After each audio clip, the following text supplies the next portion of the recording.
Pastor is going viral after Trump had the Venezuela president taken in. He says God is using Trump and to not say anything negative about him, but to actually pray for him. Don't say anything negative about the president. Just pray for him.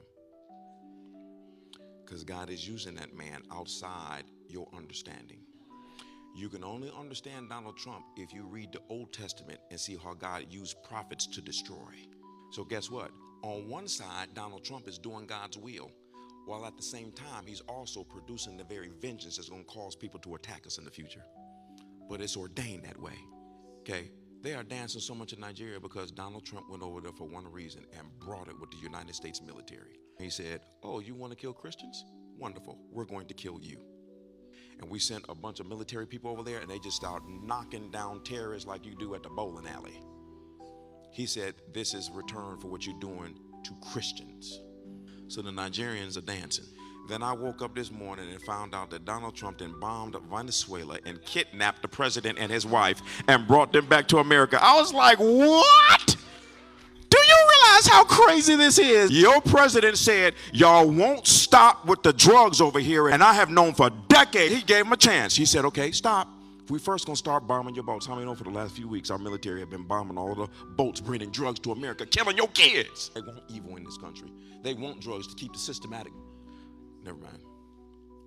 They said we have overwhelming evidence that the president of Venezuela was in cahoots with the drug dealers, pouring drugs into America.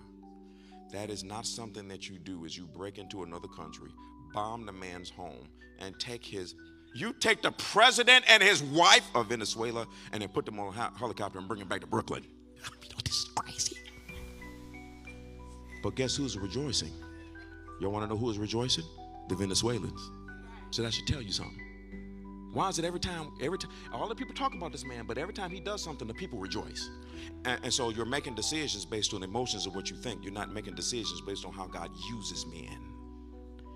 When you see how God is using this man, he fits so easily into scripture when God gets ready to judge evil.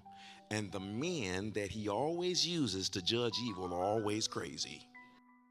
You know, it's crazy when people allow drugs to come into our country. I say this with multiple people that I was very, very close with overdosing. You understand? My heart's been broken multiple times because of different people overdosing. The Lord took me out of that world before I could. You understand? It's definitely dangerous. And the cleaner we can get our streets from these drugs, the better. Because children are dropping like hot flies because of things like fentanyl. You understand that? And yes, the Venezuelans are definitely celebrating.